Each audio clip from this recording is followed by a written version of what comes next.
Dr. Cam Calder. Thank you, Mr. Speaker.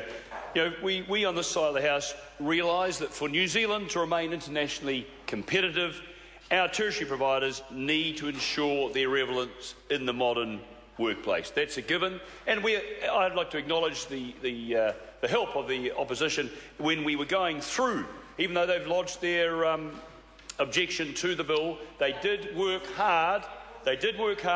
To make some improvements, and I'll hope to touch upon those later in my brief speech.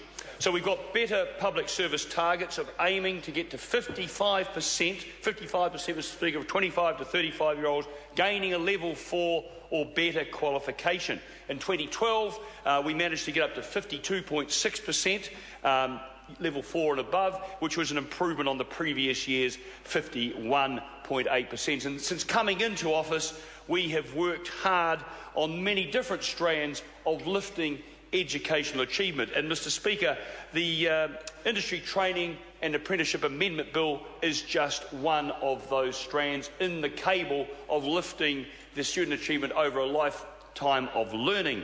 We are clear, having reviewed the industry training that was on offer over 2011 to 2012, that there were some changes necessary. Some changes were needed, Mr. Speaker, to ensure that the industry training system was well connected to industry with a high employer buy-in, that it had to be educationally sound, that it was coherent with the wider tertiary system, and that it delivered value for money for employers and the government. And we have heard in this House over the time that this bill has been debated how a remarkable number of trainees didn't actually exist. They were phantom trainees. I wonder if they signed in under the name of Mr. Walker, the ghost who walks, because they certainly weren't there at the end of the day, and they certainly weren't there to receive their qualifications. And in fact, some of them, Mr. Speaker, didn't even exist. Some of them may have been dead, and we don't know what the reason for the others' non-appearance was, but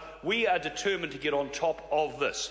So this bill will establish a comprehensive apprenticeship system that provides the same level of support to all apprentices regardless of age, and it was pleasing to hear the opposition acknowledge the worth of this provision. This is the New Zealand apprenticeship system, which will mean that people will no longer be discriminated against on behalf of their age. They'll get the same level of support, same level of subsidy to all apprentices regardless of their age. It will focus the industry training organisations on two key functions, as we've heard: setting school standards for their industries and arranging training. And it will clarify the functions and powers of the New Zealand Qualifications Authority in relation to the ITOs. It will include criteria relating to quality assurance in the process by which the responsible minister recognises an organisation as an ITO. Mr. Speaker, this is, as I said, yet another strand in this government's steadfast resolve to make a stronger cable to lift students' achievement across the board, right from EC, right through primary, secondary and tertiary. Mr. Speaker, I commend this bill to the House. Dr. Megan Woods. Thank you,